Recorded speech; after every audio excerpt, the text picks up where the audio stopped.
Hello, welcome. My name's Andy Crutch. I'm your host for this training topic on the subject of tax. How much are you paying? My mission is to help garage owners become more successful in business. How do I do that? I deliver a training topic most weeks on one of the 5 pillars of business as I see it. This week, we're in the financial pillar and we're talking about tax. How much are you paying? Without further ado, let's get on with tonight's training topic. And it's all about tax. And what we're going to answer, the big question we're going to answer tonight is, how much tax are you paying? And you may be shocked to find out how much I've estimated that is. But we're also going to look at the purpose of taxation, the history of taxation in the UK. We're going to look at the 3 ways that tax is raised in the UK. That's income tax, corporation tax. And we're going to look at the broader tax landscape. And then we're going to look at what your contribution is. How much tax do you pay for every pound spent? And then we're going to quickly look at business structures and tax implications. And then we're going to come up, as always, with our atomic action for this week, which is quite simply making sure that we pay the correct amount of tax. No more, no less.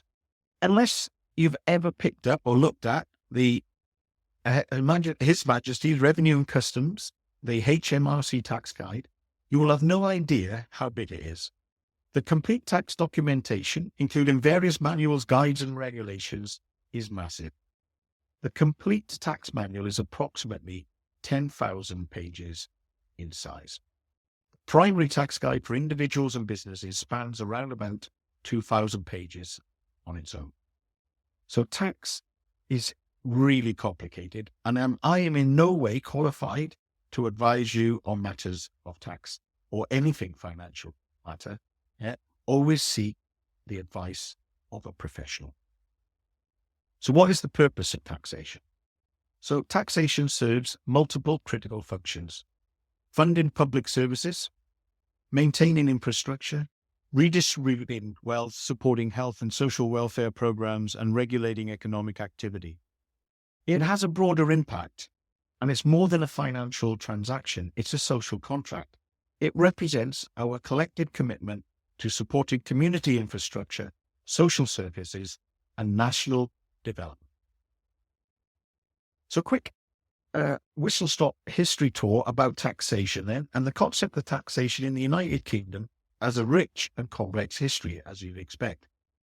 Dating back to a pivotal moment in 1799, during the Napoleonic Wars, the Prime Minister of the time, William Pitt the Younger, introduced income tax as a temporary measure to fund military efforts. So what began as a short-term solution would soon become a permanent fixture in the British financial system. So some key milestones: 1799 was when we first introduced income tax. In 1816, it was temporarily abolished, only to come back in 1842 for a permanent reintroduction. In 1911 was the introduction of the National Insurance Act, and in 1965, modern corporation tax was established. We all know that tax is a fact of life, but understanding when, how, and why you're taxed can help you make decisions that ensure you only pay the correct amount of tax. This is as much a personal responsibility as it is the responsibility of your accountant. Now remember, your accountant is effectively keeping you compliant with the legal requirements of your business structure. The way I like to think about the accountant, one, he's a historian. He's dealing with things that have already happened, and or is she. And they also are tax collectors. They are making sure that your accounts are in order so that the right amount of tax can be calculated and then collected on behalf of the government. That's the way I think about accountants. They're historians and tax collectors. Now, what you need to do is you need to look at or get the advice of a professional tax advisor. Now, that could be your accountant if they are one, but in many cases they're not. So make that distinction between accountants and tax advisors. They may not be the same person. Now, you may get tax advice from your accountant, but that might not always be the best place to get tax advice. Certainly the place not to get tax advice is from me. I'm not qualified to do it, as I've said before. So what we want to do is we want to look at the UK personal, company and wider tax landscapes. And we want to know that one of the things that we ought to understand is the crucial difference between business and personal spending. And that is the big difference between personal and business spending is when the tax is due. For personal spending, tax is due before expenditure. And for business spending, it's due after expenditure. And that's a key difference, because what I'm saying there is when we spend our personal money, we've already paid tax. And then whatever we spend the money on, that is also then we contribute to tax through things like VAT. But in business, the tax is due after expenditure. So what we're saying here is expenses. Yeah. The expenses come out of your profit, which means you don't pay tax on them. And that's a critical difference. So if there are things that you could be buying through your business legitimately and legally, then you should. And avoid paying for things yourself if it could be legitimately bought through your business because of when the tax is due. It's a subtle difference, but it's a big and important one and can save you quite a bit of money. So we can look at income tax in the first instance. And the UK tax system is designed so that those with higher incomes contribute a larger percentage of their earnings. We have an incremental tax system, which is designed to be fair. The more you earn, the more you contribute. So until you earn around about £12,500, you pay no tax. Between £12,500 and £37,700, you become what we call basic rate taxpayer. And a basic rate taxpayer pays 20% on the amount they earn between £12,000 and £37,700 at 20%. And they pay 8% national insurance on that money. So they attract a direct tax of 28% on that amount of money.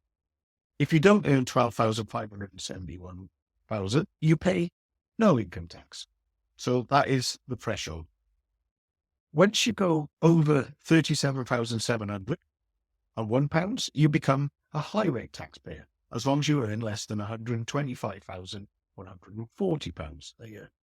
And a high rate taxpayer pays 40% income tax, still pays 8% national insurance, so it attracts a direct total tax of 48% on their earnings.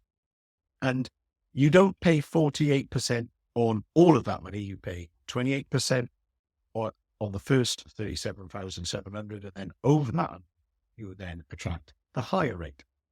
And then if you earn more than £125,141 a year, you become a higher rate taxpayer, and your income tax now is 45%, but your national insurance contribution on this amount drops to 2%. So your direct total tax is 47%. But if you earn more than £125,141 a year, you lose your £12,000 allowance. So you start paying tax right from the get-go. It's complicated enough when I'm reading it from the notes I made to deliver this training topic, but it gets even more complicated if you ask me about national insurance, because we said there that basically you pay 8% on 12,000 to 125,000, and you pay 2% over 125,141. But did you know there are 16 different categories of national insurance? The mind boggles. It's way too complicated to go into. But the thing to remember is if you're an employer, you also pay employer's rate of national insurance of 13.8% on all earnings above £2,100 per year. So you don't only collect national insurance out of the wages. As an employer, you pay national insurance as well. So that's income tax. Corporation tax, which is business tax, and corporation tax is basically paid on profit. It's the amount you pay on your profit, and corporation tax represents a critical component of the UK's fiscal strategy. And the current corporation tax rates are, you will pay 19% on all profits up to £50,000 per year, and 25% for profits over £250,000. And there's a sliding scale between the two. So as you go between 50 and 250,000 profit, you will pay between 19 and 25%. There's a 6% sliding scale. And corporation tax only applies to company profits, including retained earnings. If, as a shareholder or director of a company, you take dividends, you will pay tax on your dividends at the current rates are 8.5% for a basic taxpayer and 39.5% for high rate taxpayers. So if your dividends put you in the same earning brackets as we discussed for income tax, you pay dividend tax on your dividend. You take tax on your dividends at either 8.5% and up to 39.5%. So you can't take dividends now and pay a great deal less tax. Close that loophole. So corporation tax is designed to balance business growth, public revenue needs. But do you think that any government, let alone this government, is incentivizing businesses? Because if you think about small to medium-sized enterprises in the UK, they constitute 99.6% of all businesses or SMEs, and they employ nearly half of the UK workforce. And micro businesses, so businesses of 1 to 9 employees, which is lots of garages, represent 89.5% of all UK businesses. So you can see that SMEs and micro businesses in particular are a huge chunk of the business landscape. And in 2023, only 66% of SMEs made a profit, 7% broke even, and 27% either didn't know or made a loss. But that data suggests that around about 2/3 of businesses are paying corporation tax, because you only pay corporation tax on your profit. So if the government incentivized small to medium-sized enterprises to do better in business, if they incentivize business, we'd pay more corporation tax. It seems to be a point that's missed on most governments. So what about the broader tax landscape? Taxation extends beyond income and corporation taxes, as we well know. We all know VAT, valued added tax, which is levied at 20% on most goods and services. But there is also, in addition to VAT, alcohol and tobacco duties, fuel duty, air passenger duty, insurance premium tax, stamp duty when you buy and sell houses, road fund license, your car tax. And there's also something called capital gains tax, which applies to asset sales over £3,000 in any given year. And it is 18% capital gains tax for basic taxpayers and 24% for higher rate taxpayers. And this has brought capital gains tax in line with landlords or people who buy and sell houses as a second property. You pay no capital gains tax when you sell a house that you've lived in. But probably the worst tax of all is inheritance tax, which is levied on estates above 325,000 at 40%. And what you must do is first sell the assets to pay your tax bill before you get the money, which is where a lot of estates get into trouble because they haven't got the money to pay the 40% inheritance tax. So they effectively have to sell the assets before they get them to get any money, which is a criminal situation to find yourself in. And if there's one thing you learn about tax in tonight's training topic, it's this. Make sure that if you're lucky enough to be leaving an estate behind that's worth more than £325,000, that you've done everything you can to avoid inheritance tax, because it is, in my opinion, abhorrent. So what is everyone's tax contribution? Let's take a closer look. And let's think about, for every pound earned and spent. So what we're saying is, by the time a pound goes in your pocket, you've earned it, and you're about to spend it, how much of that pound is tax? And so that's how much income tax have you paid, or corporation tax have you paid on it, or capital gain tax have you paid to get that pound in your pocket. And then when you spend it, how much of those wider taxations are applied to it. So if you're a lower income earner, so you earn less than 37,700, around about 55 pence of every pound earned and spent goes to your various taxes.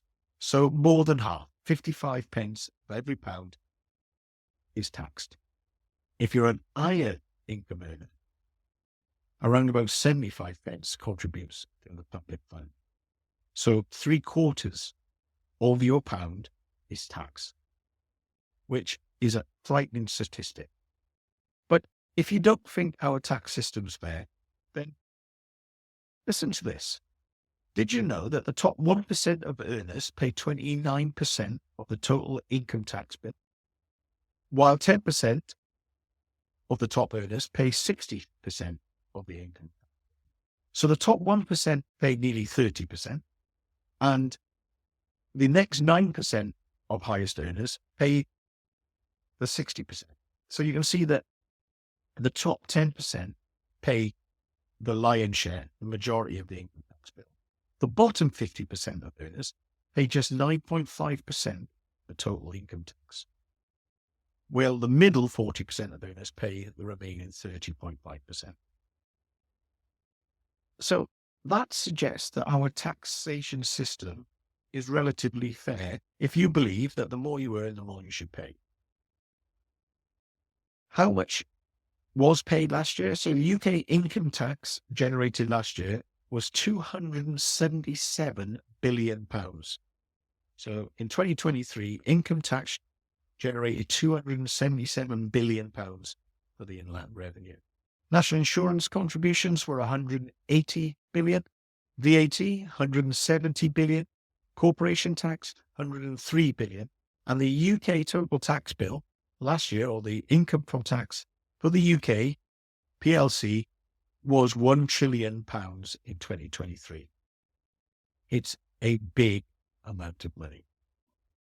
What can we do in our businesses, and what do our business structures look like, and what are the different tax implications of the three different types of business structures?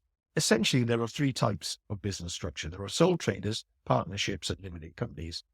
And you'd be wrong to think that it's just better to be a limited company, because each one of those different business structures has a different tax implication. And it may not be that being a sole trader is most efficient. It might not be that being a limited company is most efficient. You need to get professional advice. To break it down quite simply, sole traders are the simplest business structure, and profits are taxed just the same way as personal income. And it has the lowest administrative burden. Partnerships, introduced in 2000 as limited liability partnerships, or LLPs, the profits can be divided among partners, and they're then taxed as personal income. Now, if you was to speak to your accountant or your solicitor, you'll probably find that they are an LLP. You've got to ask yourself the question, why are they an LLP and not a limited company? Because there are different tax implications for partnerships than there are limited companies. And you may find, if you speak to a tax advisor, that you might be better off having an LLP as well as a limited company. Or you might break your company into different sections to, shall we say, reduce the tax burden. So limited companies exist as a separate legal entity, and they're the ones that are subject to corporation tax. And they have the most complex reporting requirements, which is a long way to go in towards why the tax manual is about 10,000 pages long.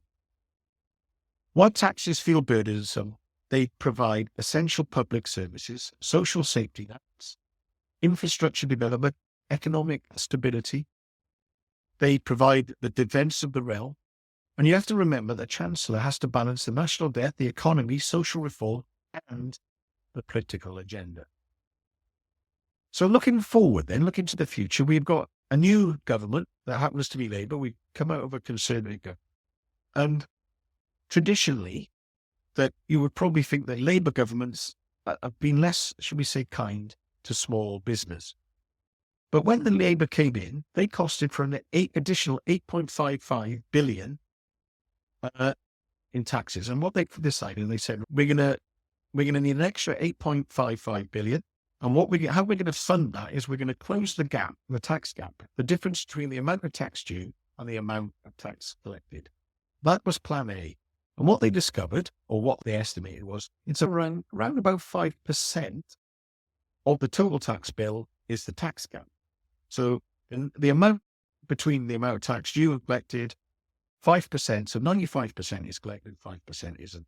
And they were going to fund that 8.55 billion out of that by being more efficient at collecting the tax. But they've since discovered a 22 billion black hole in the nation's finances. So what we can expect over the term of this government is more taxation or tax increases over and above what is typical of a normal Labour government policy. And as our economy becomes more complex, taxation will continue to adapt. So we can't expect it to remain the same. There's going to be increased digital tracking. There's going to be more sophisticated reporting. There's going to be greater international collaboration. And the taxation system will become more and more responsive to technology and innovation. And one of the things, or one of the quotes I like about taxation, when we look at a government or a nation raising tax, is a quote by Winston Churchill. And he said, "For a nation to try and tax itself into prosperity is like a man standing in a bucket and trying to lift himself up by the handle." And that's quite an insightful way of looking at how tax works in terms of making a nation more prosperous. You can't tax a nation into prosperity. But the atomic action for this week is to think about taxation as a collective responsibility. And understanding taxation goes beyond more than mere number crunching. It's about recognizing our role in supporting a functional society. And while the system may seem complex, its fundamental purpose remains simple: to create and maintain the infrastructure and services that benefit us all. And remember this quote by Dennis Healy: "The difference between tax avoidance and tax evasion is the thickness of a prison wall." So whatever you do, get professional advice. Make sure you pay your due, but also make sure you're being as tax efficient as possible. Always consult with a qualified tax advisor for personalized tailored advice for your specific situation. Thanks for listening. Hopefully you've learned a little bit about taxation tonight. And if I want to just remind you of one thing before I go, that is, how much tax are you paying? If you're a low income earner, you're paying approximately 55 pence of every pound in tax. And if you're a high income earner, around about 75 pence in every pound is being contributed by big funds. Thanks for listening.